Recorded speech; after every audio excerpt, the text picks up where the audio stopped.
Bismillahirrahmanirrahim.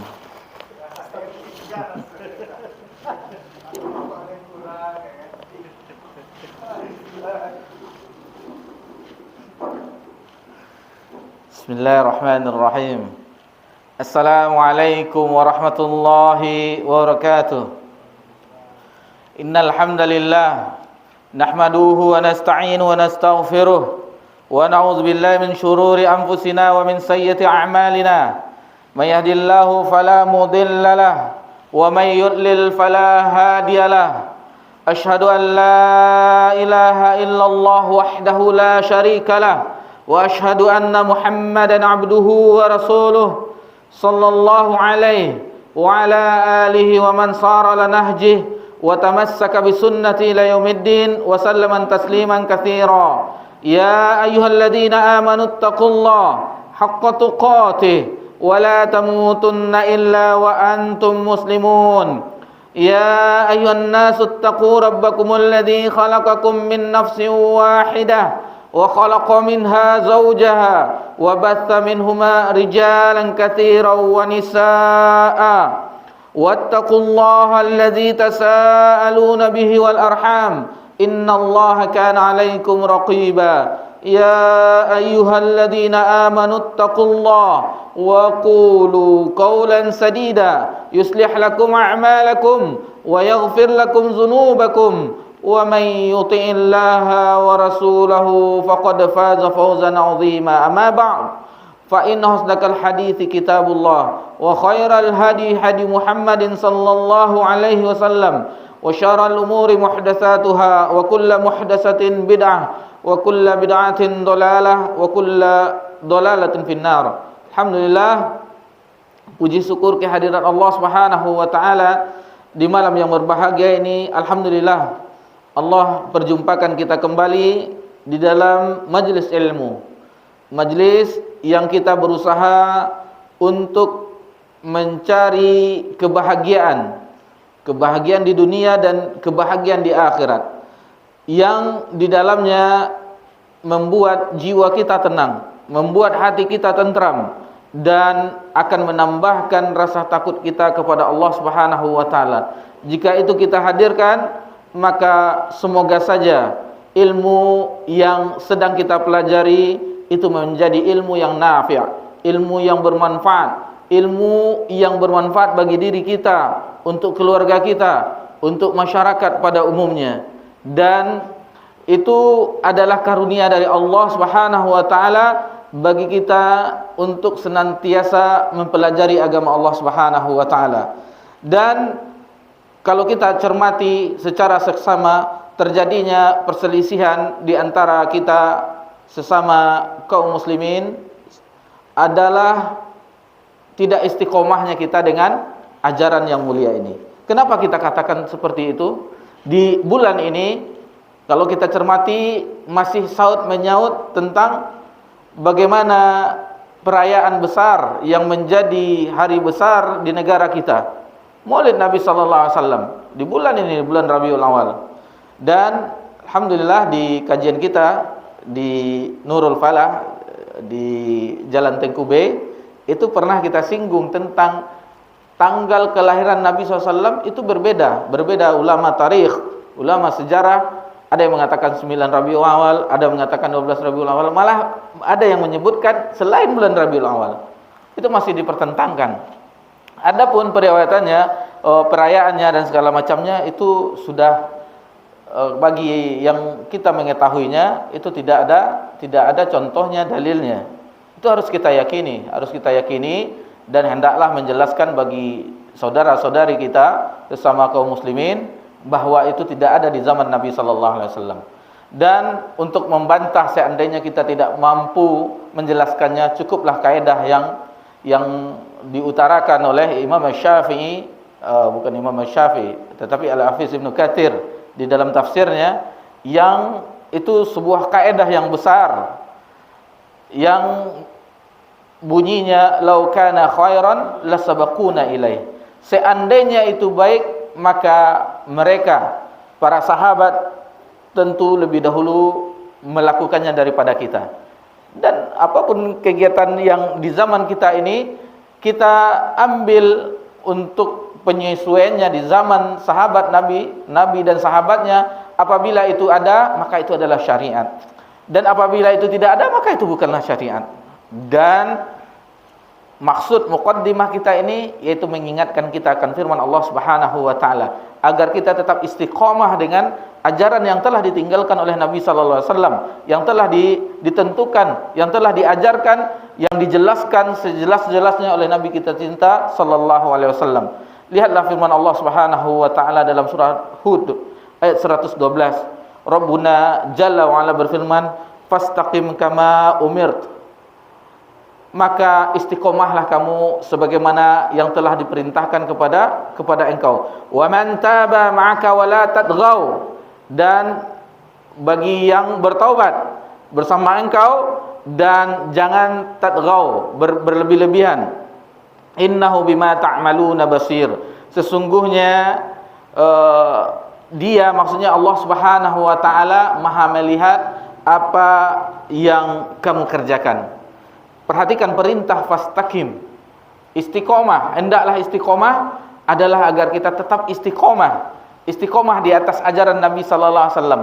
Apapun yang terjadi, maka kita tetap berada di ajaran Nabi sallallahu alaihi wasallam. Walaupun sepenuh bumi orang membicarakan ini, membicarakan itu, ini baik, itu baik, akan tetapi tidak ada Nabi mengajarkannya, maka itu bukanlah kebaikan di dalam agama kita. Jadi kita harus ada sebuah prinsip, harus meyakini bahwasanya segala sesuatu tidak ada diajarkan oleh Nabi sallallahu alaihi wasallam, itu bukanlah dari kebaikan dalam agama ini. Itu harus kita yakini. Tetapi untuk mengingkarinya, seandainya kita tidak cukup hujjah, maka cukuplah kaidah yang kita sebutkan tadi, lau kana khairan lasabaquna ilaih. Seandainya itu baik, tentu para sahabat lebih dahulu mengerjakannya, mengamalkannya daripada kita. Kalau kita istiqomah dengan ajaran Nabi SAW, maka berbahagialah kita. Dan salah satunya agar kita istiqomah mengetahui ajaran Nabi SAW, hal yang diperintahkan, yang dilarang, maka hendaklah senantiasa mempelajari agama yang mulia ini, menghadiri majelis ilmu, membaca buku, bertanya, dan apapun bentuknya, media-media yang sekarang di zaman kita, yang tidak ada di zaman dulu. Ini kan nggak ada di zaman Nabi, Ustaz. Perhatikanlah, untuk perkara dunia, maka seluas-luasnya dibentangkan dalam ajaran kita. Dalam perkembangan kemajuan teknologi, sains itu dikembangkan seluas-luasnya. Adapun di dalam masalah agama, maka cukuplah kita apa yang telah diajarkan oleh Nabi sallallahu alaihi wasallam. Demikianlah muqaddimah kita sebelum melanjutkan pelajaran kita, agar ada bekal kita untuk bagaimana kita mensikapi di bulan ini. Kemudian salawat beriringkan salam kepada Nabi kita tercinta, Nabi Muhammad sallallahu alaihi wasallam. Di malam yang berbahagia ini, kita insyaallah akan masuki bab yang baru, bab yang ke-9 di dalam pelajaran kita, Kitabut Tauhid. Untuk tidak memperpanjang muqaddimah kita, sama-sama kita dengarkan kandungan-kandungan yang terdapat di bab ini. Taib, tafadhal. Mereka yang mengharapkan berkah pada pohon, batu dan sejenisnya. Taib, di bab ini pada penafsiran syahadat la ilaha illallah, di bab yang ke-9, berarti ini adalah yang ketiga, perihal yang ketiga yang menjelaskan tentang tafsir dari syahadat la ilaha illallah. Muallif menyebutkan babun man tabarraka bi syajaratin au hajarin wa nahwihima. Jadi mereka, siapa saja yang memohon keberkahan, mengharapkan keberkahan dari syajarah, dari pohon, au hajar atau batu, wa nahwihima atau selain pohon dan batu tersebut. Disebutkan oleh pensyarahnya Syekh Abdurrahman Hasan Al-Syekh, yang selainnya ini adalah disebutkan salah satunya adalah kuburan. Salah satunya kuburan. Jadi orang yang meminta mengharapkan berkah kepada pohon, batu, dan kuburan. Dan seterusnya, apapun selain itu yang seseorang keris, apapun bentuknya.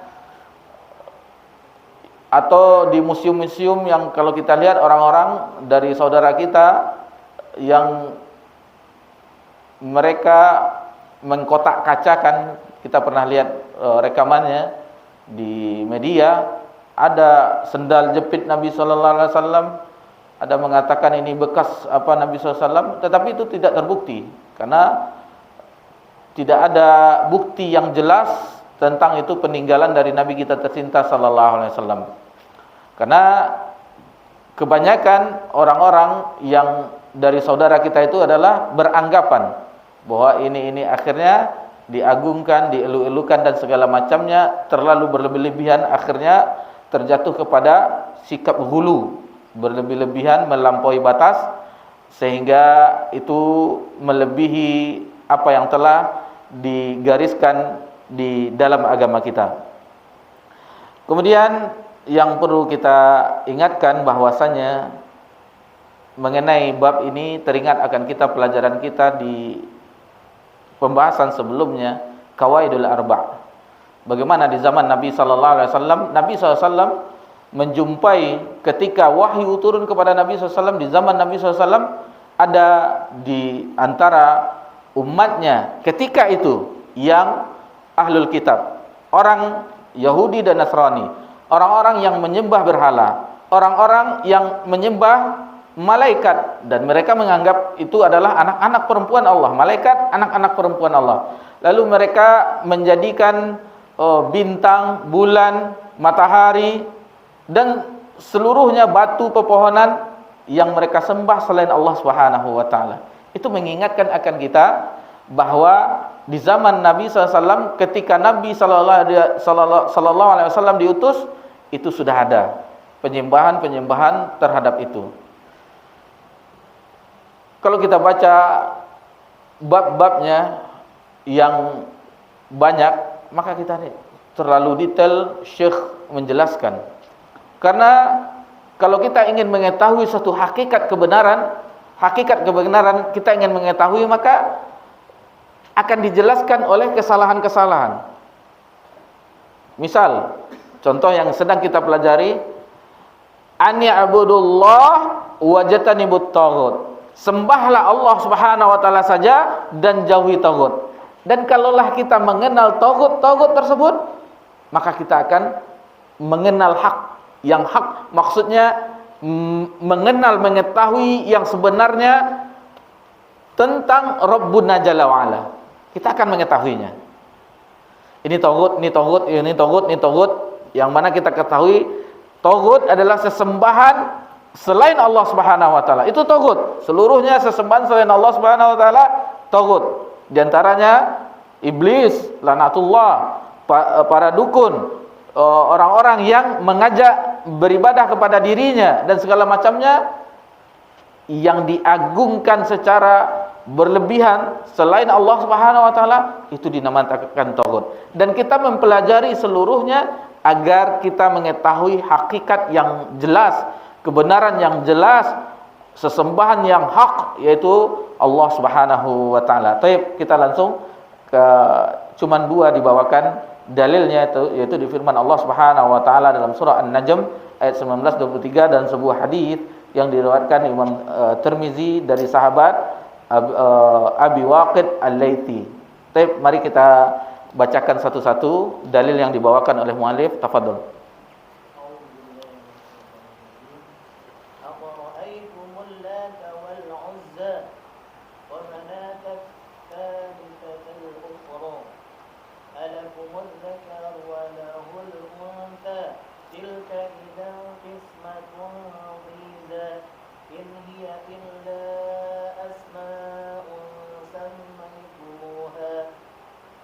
أنتم وآباؤكم ما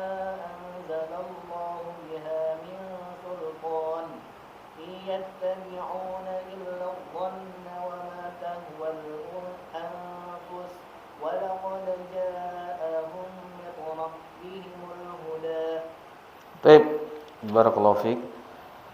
Ayat yang dibawakan di sini dalam surah An-Najm ayat 19 sampai 23, wa qaulullahi ta'ala, wa qaulullah ta'ala, Allah Subhanahu wa taala berfirman, afara'aitumul Lata wal Uzza. Maka apakah patut bagi orang-orang musyrik itu menganggap Al-Lata dan Uzza wa Manata tsalitsatal ukhra, dan Manat yang ketiganya, yang sesembahan lainnya, alakumul dzakaru walahul unsa. Apakah patut untuk kamu anak laki-laki, walahul unsa, bagi Allah anak perempuan? Jadi dia menganggap bagaimana ketika ayat itu turun, orang-orang Arab, kalau kita belajar sirah kemarin, itu menganggap anak laki-laki itulah yang anak, dan mereka senang dengan anak laki-laki. Kalau mereka dianugerahkan anak perempuan, sampai mereka malu, bukan memerah mukanya, sampai menghitam saking malunya. Dan bahkan sebagian orang-orang Arab jahiliyah, sebagian kabilahnya menguburkan anak perempuannya hidup-hidup. Itulah zaman kejahilan. Zaman kejahilan sebelum adanya syariat Nabi Muhammad SAW. Lalu dijelaskan di ayat ini, alakumud dzakaru walahul unsa. Apakah patut bagi kamu anak laki-laki, bagi Allah anak perempuan? Tilka idzan qismatun diza. Yang demikian itulah tentulah suatu pembagian yang tidak patut, yang tidak adil. In hiya illa asma'un sammaitumuha antum wa aba'ukum. Jadi sesungguhnya itu kecuali penamaan yang kamu namakan dan nenek moyangmu, bapak-bapakmu, orang-orang tuamu, nenek moyangmu, wa aba'ukum ma anzalallahu biha min sultan.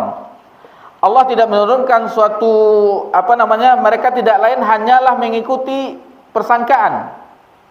Jadi yang diturunkan tadi, yang mereka anggap itu adalah tidak ada keterangan dari Allah Subhanahu wa taala nama-nama tersebut. Allah tidak menyebutkan itu yang mereka anggap sebagai sesembahan, yang mereka ada-adakan tersebut.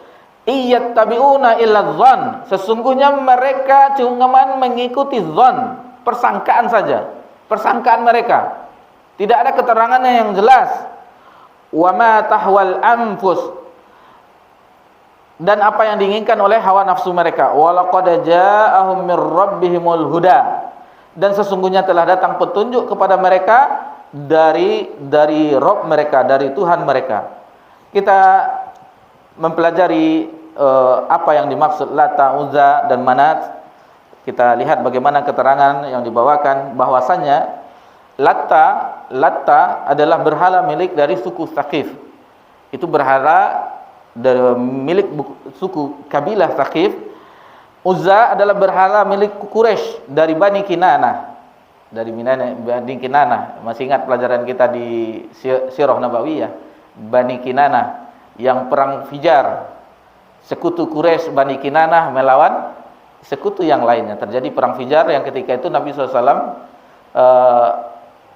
ikut perang ketika itu, padahal masih pemuda, belum menerima wahyu. Jadi bapak-bapak mungkin heran sebagian, kenapa Ustaz nyinggung-nyinggung sirah, karena di Tengku B ada kajian Sirah Nabawiyah gitu. Alhamdulillah. Jadi kalau disebut suku-suku di sini, kita telah menyebutkannya di kajian sirah tersebut. Adapun Manat adalah berhala milik dari Bani Hilal. Jadi itu, adapun Lata itu bentuk dari muannas, bentuk muannas dari ilah, al-ilah, bentuk muannasnya. Adapun Uzza itu bentuk muannas dari al-aziz. Jadi mereka juga mengambil dari penamaan Allah Subhanahu. Adapun Manat dari nama Allah Al-Mannan, yang Maha Pemberi. Nah, kalau Al-Mannan ini teringat kita tafsir Syekh As-Sa'di, Taisir Karimur Rahman fi tafsir Kalamil Manan. Jadi kemudahan dari yang Maha Mulia, Karimur Rahman, yang Maha Mulia dan Maha Penyayang, fi tafsir Kalamil Manan, di dalam menafsirkan kalam, perkataan Al-Mannan yang Maha Pemberi. Jadi kalau kita perhatikan kitab para ulama terdahulu, dia menyandarkan kepada Allah Subhanahu. Fathul Bari, Fathul Majid, kan mereka menyandarkan kepada Allah Subhanahu wa taala. Kalau syarah dari Sunan Abi Daud, Aunul Ma'bud.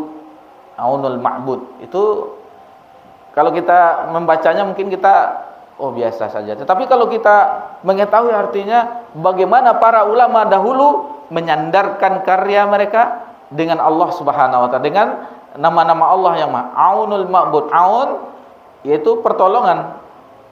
Aun wa ta'awanu 'alal birri wat taqwa. Menolonglah di dalam ketakwaan. Aun ma'bud. Ma'bud yang disembah. Yang disembah. Jadi tulisan saya ini adalah pertolongan dari yang disembah. Masya Allah. Jadi ulama tersebut menyandarkan karyanya, Fathul Majid, Fathul Bari, kepada Allah Subhanahu wa taala. Ini adalah bantuan dari Allah Subhanahu wa taala. Taisir Karimur Rahman, kemudahan dari yang maha mulia dan maha penyayang. Fi tafsir Kalamil Mannan, di dalam menafsirkan perkataan yang maha pemberi. Masya Allah. Bagaimana mereka menyandarkan karya-karya mereka kepada Allah Subhanahu wa taala. Itu makanya salah satu bukti keikhlasan mereka, kitab-kitab mereka alhamdulillah sampai di zaman kita masih kita jumpai. Kita azan dulu, insyaallah setelah azan kita lanjutkan.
Alhamdulillah, wassalatu wassalamu ala rasulillah ma ba'd. Kita lanjutkan pembahasan kita masih mengenai Lata, Uzza wal Manat. Adapun Al-Hafiz Ibnu Katsir menjelaskan bahwasanya Lata itu adalah sebuah batu putih yang dipahat, yang di atasnya terdapat bangunan, rumah-rumah, dan dikasih sitar kain. Itu pendapat yang pertama. Adapun pendapat yang kedua adalah seperti yang diriwayatkan oleh Ibnu Abbas, juga dinukilkan oleh Al-Hafiz Ibnu Katsir dalam tafsirnya, adalah nama seorang. Jadi adalah nama seorang. Lata itu nama seseorang yang dahulu dia pembuat makanan seperti sawik, makanan dari tepung untuk orang yang berhaji. Jadi karena dermawannya dia, khidmahnya dia dengan jamaah haji, maka akhirnya yang tempat dia mengadon tersebut setelah meninggal, maka akhirnya orang-orang mendatangi kuburnya orang si Lata tadi. Menurut pendapat yang kedua, kelamaan akhirnya disembah. Kalau kita ingat pelajaran kita tentang kesyirikan yang pertama kali terjadi di zaman Nabi Nuh, itu orang-orang soleh juga. Wala takunu Wad, Suwan, Yagus, wa Asr, itu 55 orang soleh. Itu adalah yang mereka setelah meninggalnya, setelah wafatnya dikenang, akhirnya dibuatlah patung mereka untuk mengenangnya. Awalnya tidak masalah, ini dulu orangnya soleh di kata generasi. Namun setelah bergantinya generasi, akhirnya dibisikkan oleh syaitan, patung-patung orang soleh tersebut, Wad, Yagus tadi, maka akhirnya disembah. Dan itu kita di zaman dahulu, itulah kesyirikan pertama kali yang terjadi di permukaan bumi, sebagaimana yang dijelaskan oleh Ibnu Abbas radhiyallahu anhu. Baik. Kemudian dikatakan oleh Ibnu Katsir, keduanya itu adalah pendapatnya benar, tidak bertentangan. Walaupun itu dikatakan sebuah patung yang dipahat dari batu putih, ada yang mengatakan itu nama seorang yang dahulu memberi makanan dari sawik untuk jamaah haji, itu tidak bertentangan. Ya akhirnya kuburnya atau patungnya disembah juga. Adapun pendapat yang lain mengenai penjelasan tadi Lata, Uzza adalah pohon yang di atasnya ada bangunan dan ada sitarnya. Pohon berarti. Yang tadi batu, sesuai dengan judul bab kita, yang orang tabarruk dengan pohon, batu, wa nahwihima, dan selainnya. Adapun manat disebutkan di sini bahwasanya itu adalah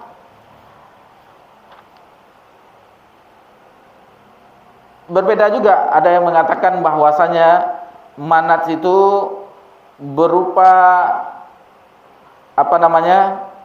perempuan, arwah. Bagaimana patung yang terletak di antara Mekah Madinah, yang awalnya itu dipersembahkan, ada orang yang menyembelih di situ dekat manat tersebut. Sehingga di situ banyak ditumpahkan darah orang menyembelih untuk sesembahan tersebut. Itu antara Lata, Manat dan Uzza, yang itu semuanya adalah berhala-berhala orang-orang Quraisy, patung-patung yang baik itu berupa dari yang dipahat maupun itu yang berupa kuburan dan pohon. Itu mengenai Lata, Uzza dan Manat. Kita beralih ke ayat berikutnya. Alakumudz dzakaru wa lahul untha. Apakah patut bagi kamu anak laki-laki dan untuk Allah anak perempuan? Jadi Ibnu Katsir menjelaskan, patutkah kamu menjadikan, jadi bagaimana kita menjelaskan kalau bagi yang ikut di pelajaran Qawaidul Arba', bahwasanya malaikat-malaikat itu dinisbahkan oleh orang-orang jahiliyah dengan anak-anak perempuan Allah. Jadi dia menganggap bagi anak Allah anak perempuan, sementara orang-orang Arab jahiliyah mereka bangga dengan anak laki-laki.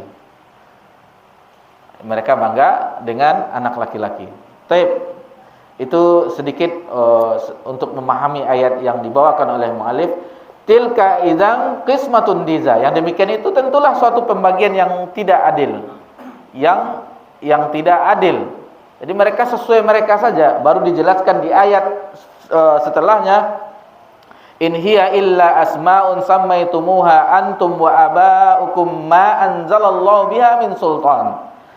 Baru dijelaskan bahwa itu adalah sekedar hanya nama-nama yang diadakan saja, seperti tadi Lata, nama yang diadakan saja, Uzza, Manat yang diadakan saja.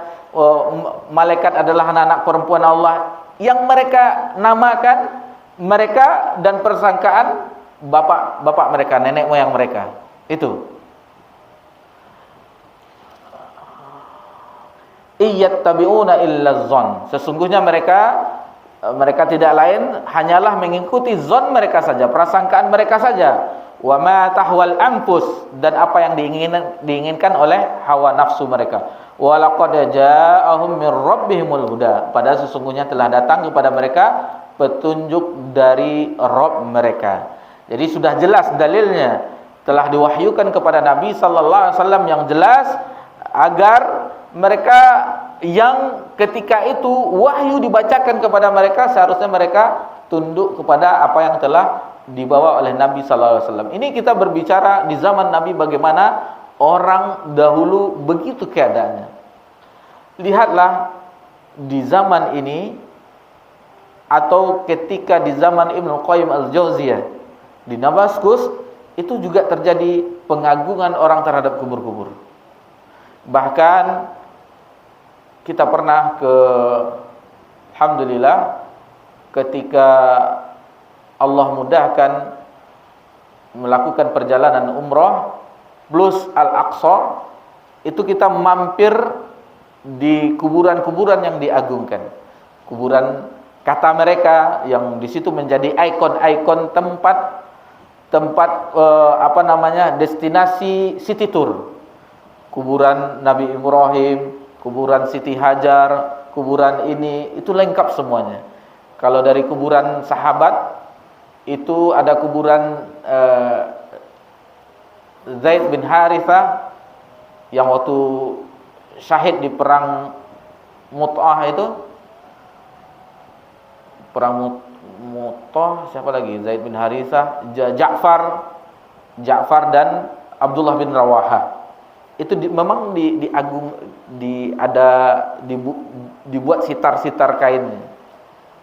Ala orang-orang, bagaimana orang-orang sufi mengagungkan kubur-kubur wali, seperti itulah yang kita lihatkan. Lalu mereka meminta kepada kubur sebagaimana itu terjadi di zaman Nabi sallallahu alaihi wasallam. Sebagaimana itu terjadi di zaman Nabi sallallahu alaihi wasallam. Jadi kita mempelajari ini keburukan-keburukan atau kesalahan-kesalahan sesembahan, agar kita meyakini dalam hati kita sesembahan yang hak. Kita mengetahui kebenaran dari keterangan-keterangan kesalahan. Contoh, misalnya bandara. Kita ambil contoh supaya memahami. Bandara itu di Simpang 3. Itu dekat Arifin Ahmad, dekat Jalan Kaharudin Nasution itu. Jadi kita mengetahui samping-sampingnya agar mengetahui lokasi pasnya. Begitu juga kita mengetahui kesalahan-kesalahan tersebut agar kita tidak ragu lagi hati kita menyembah sesembahan yang hak. Kita jauhkan semuanya. Apa yang telah diperbuat oleh orang-orang dahulu, yang juga diperbuat oleh zaman sekarang ini. Nanti akan kita mengetahui bagaimana tabarruk orang yang waktu itu keimanannya mereka masih belum kokoh, dengan sebuah pohon yang mereka minta berkah, mereka gantungkan pedang-pedang mereka ketika perang agar mendapatkan keberkahan dengan pohon Zatu Anwat. Ini juga kita pelajari juga di Qawaidul Arba' pada bagian terakhirnya. Pohon Zatu Anwat. Ini dia hadisnya. Tafadhal. Ada lafaznya. Ada. Iya. Suatu saat kami pergi keluar bersama Rasulullah SAW ke Hunain, sedang kami dalam keadaan baru saja lepas dari kekafiran, masuk Islam.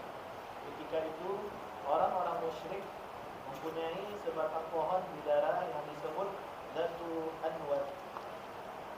Mereka selalu mendatanginya dan menganggungkan senjata-senjata perang mereka pada pohon itu. Tak kala kami melewati sebatang pohon di darat, kami pun berkata, Ya Rasulullah, buatkanlah untuk kami Zatu Anwat sebagaimana mereka itu mempunyai zatu aswad. Maka Rasulullah sallallahu alaihi wasallam bersabda, Allahu akbar, innaha sunanu. Qultum walladhi nafsi biyadihi kama qalat Banu Israil li Musa ij'al lana ilahan kama lahum alihat qala innakum qaumun tajhalun la tarkabunna sunana man kana qablakum. Baik. Kemudian dalil yang kedua dibawakan oleh muallif adalah sebuah hadis an Abi Waqid al-Laits, dari sahabat Abu Waqid al-Laitsi beliau berkata, Nabi SAW bersabda, kharajna ma'a Rasulillah sallallahu alaihi wasallam, ketika kami keluar bersama Rasulullah SAW ila Hunain, maksudnya ketika terjadi perang Hunain. Perang Hunain setelah terjadi Fathu Mekah, yang ketika itu jumlah pasukan kaum muslimin banyak, beribu-ribu. Bahkan mereka menyombongkan diri.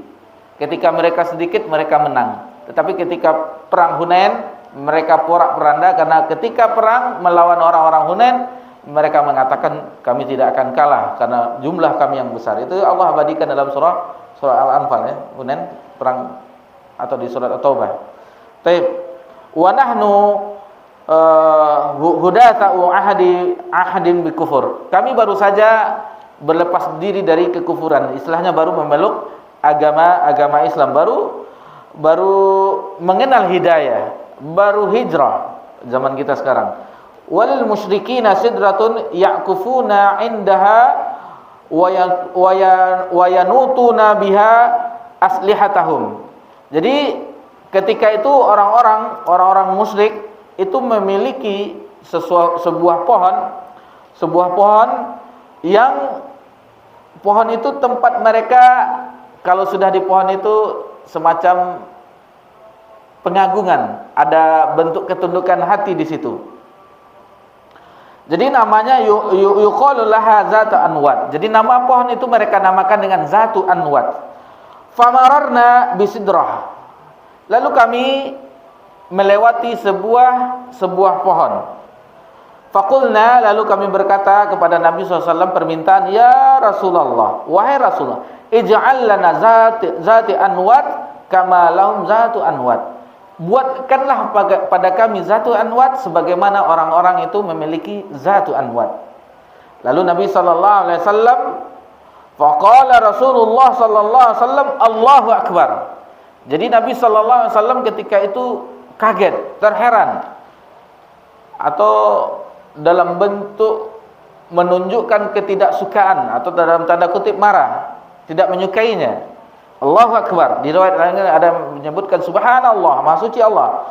Innaha sunnan. Itu adalah sunnan. Maksudnya cara orang-orang tradisi dahulu. Qultum wallazi nafsi biyadihi, demi zat yang jiwaku berada di tangannya, kama qalat Banu Israil li Musa. Ungkapan kamu itu, perkataan kamu itu, permintaan kamu itu sebagaimana orang-orang Bani Israel meminta kepada Musa yang Allah abadikan dalam surah Al-A'raf ayat 138. Ij'al lana ilahan kama lahum alihah. Buatkanlah kepada kami ilah sebagaimana mereka ada ilah, maksudnya sesembahan. Qal innakum qaumun tajhalun. Lalu dikatakan sesungguhnya kamu adalah kaum yang jahil, yang tidak mengerti. Latarkabunna sunnana man kana qablakum. Sungguh engkau akan mengikuti sunan-sunan sebelum kamu. Maksudnya cara-cara sebelum kamu. Di sini disebutkan tadi apa? Ya'kufun. Ya'kufun yaitu bahwasanya adalah sesuatu pemutusan hati, tergantung hati tempat itu. Sebagaimana Allah Subhanahu wa taala juga menyebutkan perkataan Nabi Ibrahim. Nabi Ibrahim idz qala li abihi wa qaumihi ma hazihi tamathilul lati antum laha aakifun. Itu dalam surah Al-Anbiya ayat 52. Bagaimana ingatlah ketika Nabi Ibrahim idz qala li abihi wa qaumihi, berkata kepada bapaknya dan kaumnya, ma hadzit tamathil, apa ini patung-patung ini, allati antum laha aqifun, kamu yang mana patung-patung tersebut yang kamu jadikan yang kamu tekun uquf, maksudnya tekun beribadah kepadanya. Sebagaimana orang-orang yang baru masuk Islam, yang baru bebas dari kesyirikan, yang baru beriman, itu menganggap pohon Zatu Anwat yang mereka tekun juga. Nah, ini dia. Ini bagaimana keadaan orang-orang yang dahulu. Ini termasuk syirkun asghar.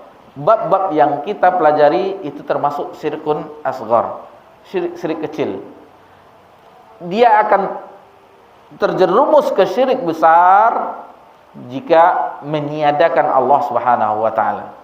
Adapun sesembahan yang mereka sembah selain Allah itu baru syirik besar. Tetapi untuk keberkahan yang seperti ke pohon ini, sebagaimana yang dilakukan yang disebutkan oleh para sahabat yang meminta Zatu Anwat, sebagaimana orang-orang kafir mempunyai Zatu Anwat, orang-orang musyrik, itu termasuk syirik kecil, bukan termasuk syirik besar. Walaupun syirik kecil, akan tetapi itu tetap diingkari oleh Nabi kita sallallahu alaihi wasallam. Bahkan Nabi agak tegas mengucapkan takbir Allahu Akbar, atau diriwayatkan subhanallah, maha suci Allah, dengan dengan bentuk keheranan. Baik. Lalu pelajaran yang bisa juga kita ambil dari sini bahwasanya ada yang senada di riwayat ini yang mirip sebagaimana yang diriwayatkan oleh Ibnu Abi Hatim dan Ibnu Mardawih atau Tabrani dengan lafaz ghazawna ma'a Rasulillah sallallahu alaihi wasallam yaumal fath. Jadi ketika kami berperang bersama Nabi SAW di yaumul fath, ketika Fatu Mekah, wa nahnu alfun wa nifun hatta idza kunna baina Hunain wa Taif. Waktu itu jumlah kami 1000 lebih sampai di Hunain dan Taif dan seterusnya. Jadi lafaz setelahnya mirip dengan hadis ini. Nanti mengenai ini Nabi SAW juga mengingatkan, bahkan Nabi SAW berdoa kepada Allah Subhanahu Wa Taala, Allahumma la taj'al qabri watanan yu'bad. Ya Allah, janganlah engkau jadikan kuburanku sebagai berhala yang disembah. Sebagai berhala yang disembah. Dan salah satu hikmah kenapa Nabi SAW dimakamkan di rumah Aisyah, itu dahulunya bukan Masjid Nabawi, tetapi di rumahnya Aisyah, agar orang-orang tidak mengagungkan kubur Nabi SAW, agar orang tidak, dengan keadaan seperti ini, bagi yang bapak-bapak yang pernah umroh, kalau kita lihat ke daerah arah kiblat, itu orang dari luar menghadap ke kubur Nabi, itu meminta-minta berdoa. Karena mereka meyakini dengan melampaui batas ghulu bahwa Nabi SAW bisa mengabulkan permintaannya. Tidak, Nabi SAW hanya seorang hamba dan rasul. Jadi kita memposisikan kedudukan Allah Subhanahu wa taala sebagai yang disembah. Adapun yang di dekat Allah, walaupun itu malaikat, walaupun itu nabi yang diutus, walaupun orang-orang soleh, itu semuanya tidak disembah. Itu semuanya tidak disembah. Karena kuburan-kuburan Nabi terdahulu itu disembah oleh orang-orang Bani Israel, oleh orang-orang Ahlul Kitab. Bagaimana kita memposisikan Nabi Sallallahu Alaihi Wasallam, bagaimana kita mengagungkan Nabi Sallallahu Alaihi Wasallam, ikutilah syariatnya.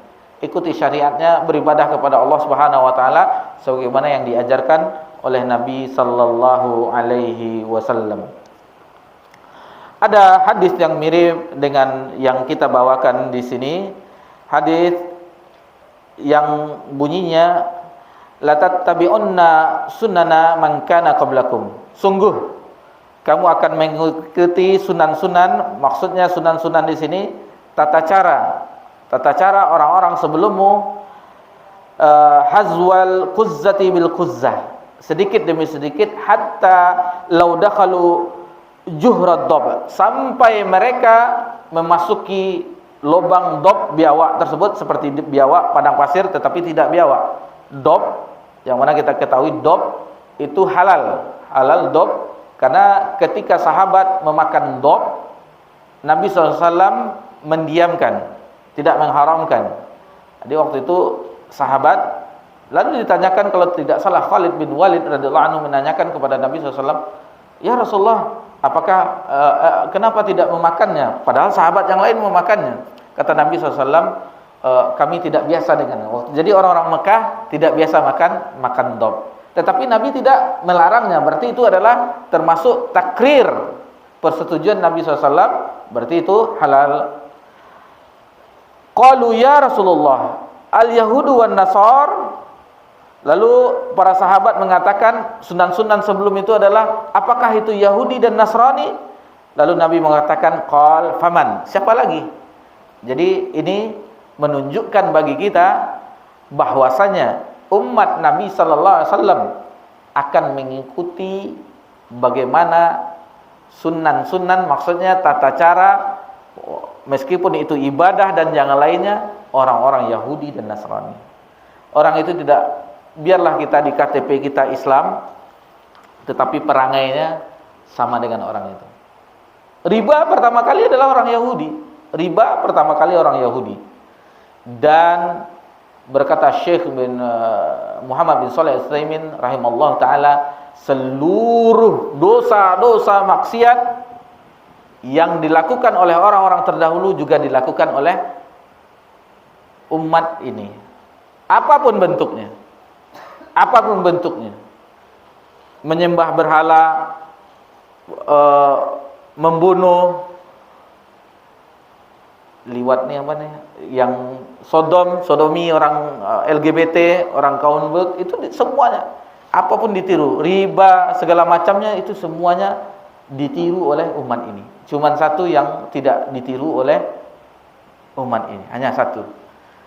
Kezaliman maksiat yang dilakukan oleh orang-orang terdahulu dilakukan oleh umat Nabi Muhammad SAW, kecuali satu.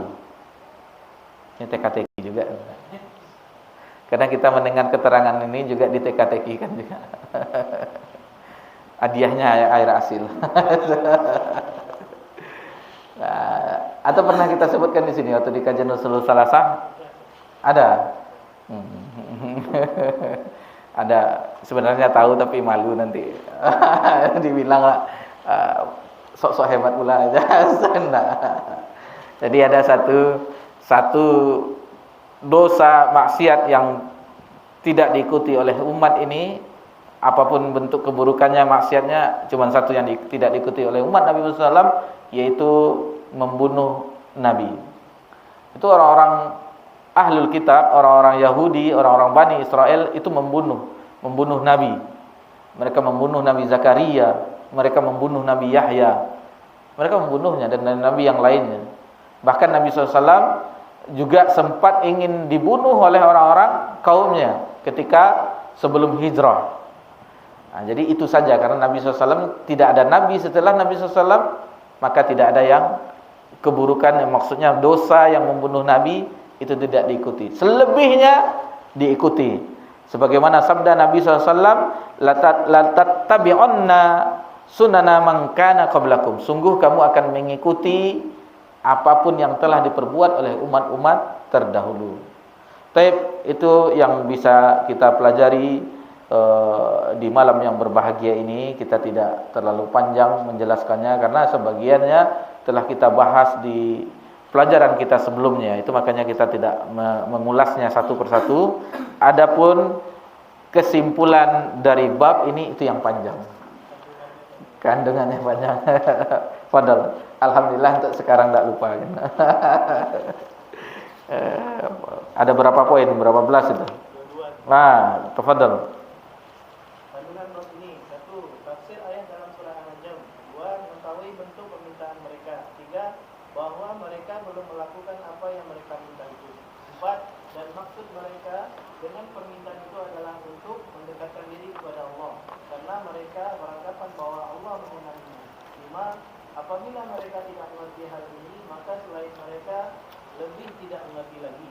6. Mereka memiliki kebaikan-kebaikan dan jaminan maghfirah yang tidak dimiliki oleh orang-orang selain mereka. 7. Bahwa Nabi SAW tidak menerima alasan mereka. Bahkan beliau menyangkal mereka dengan bersabda, Allahu Akbar, itulah tradisi orang-orang sebelum kamu. Kamu pasti akan mengikuti tradisi orang-orang sebelum kamu. Beliau bersikap keras terhadap permintaan mereka itu dengan ketiga kalimat ini. 8. Permasalahan penting, dan inilah yang dimaksud, yaitu Rasulullah SAW memberitahu bahwa permintaan mereka itu seperti permintaan Bani Israel tak kala mereka berkata kepada Musa, buatkanlah untuk kami sesembahan sebagaimana mereka itu mempunyai sesembahan. 9. Pengingkaran terhadap hal tersebut adalah termasuk di antara pengertian la ilaha illallah yang sebenarnya, dan ini belum dimengerti dan dipahami oleh mereka yang baru masuk Islam itu. 10. Rasulullah SAW menggunakan sumpah dalam menyampaikan petunjuknya, dan beliau tidak berbuat demikian kecuali untuk suatu maslahat. Bahwa syirik ada yang akbar dan ada pula yang asghar.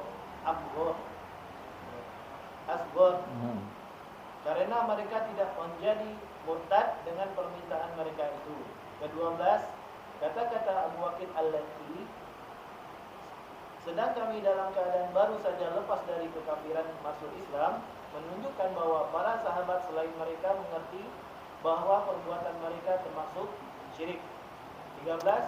Bertakbir ketika merasa heran atau mendengar sesuatu yang tidak patut diucapkan dalam agama, melainkan dengan pendapat orang yang menyatakan makruh.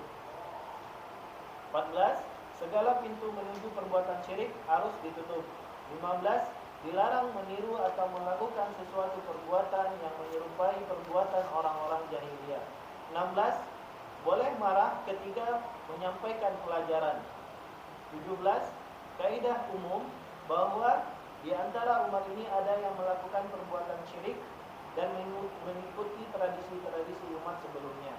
Berdasarkan sabda beliau, itulah tradisi orang-orang sebelum kamu. 18. Ini adalah salah satu dari tanda kenabian karena terjadi sebagaimana yang beliau beritakan. 19. Celaan yang ditunjukkan Allah kepada orang-orang Yahudi dan Nasrani yang terdapat dalam Al-Quran berlaku untuk kita. 20.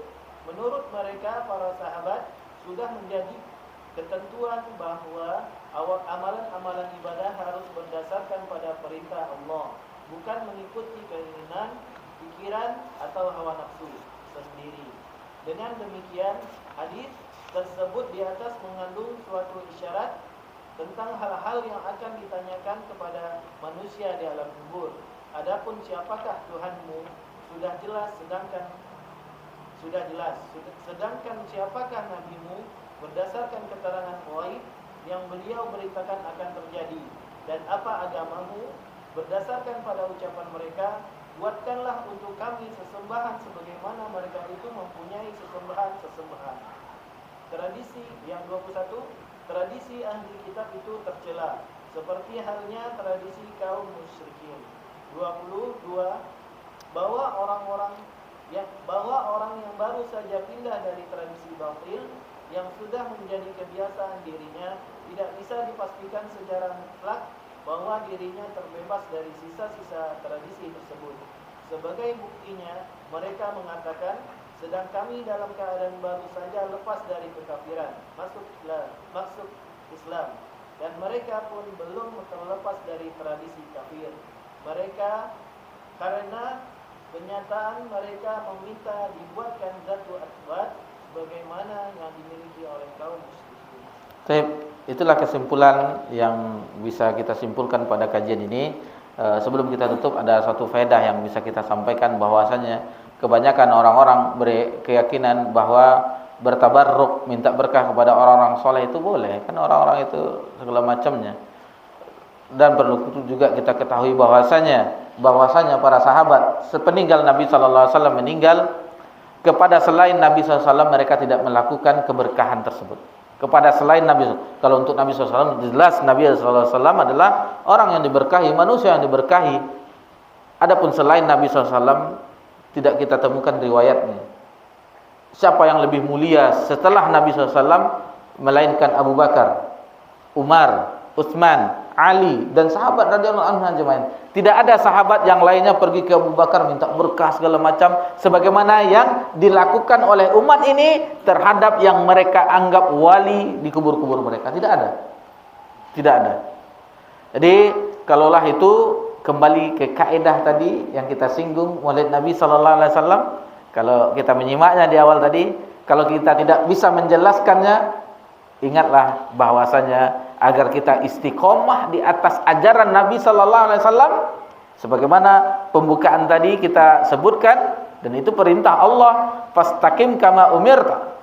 Istiqomahlah kamu sebagaimana diperintahkan kepadamu. Maka hafalkanlah kaidah yang singkat ini, lau kana khairan lasabaquna ilaih. Lau kana khairan lasabaquna ilaih. Seandainya itu baik, tentu para sahabat lebih dahulu melakukannya, mengamalkannya daripada kita. Kalau seandainya itu baik. Akan tetapi apapun yang dianggap orang tadi yang bisa meminta berkah kepada orang soleh, maka itu dilarang di dalam ajaran agama kita. Dijelaskan bahwasanya itu adalah dalam bentuk saddu az-zari'ah, menutup pintu jalan untuk menuju kesyirikan. Sudah ditutup dulu pintu-pintu di sekelilingnya agar tidak terjerumus ke dalam kesyirikan, sudah ditutup di dalam syariat kita. Sebagaimana bab-bab yang kita pelajari, sudah 3 bab mengenai tafsiran dari syahadat la ilaha illallah. Kalau kita pahami, kalau tidak paham, mungkin orang yang menjelaskannya tidak bisa menjelaskan. Kadang yang kita pahami, memahamkan itu gimana caranya.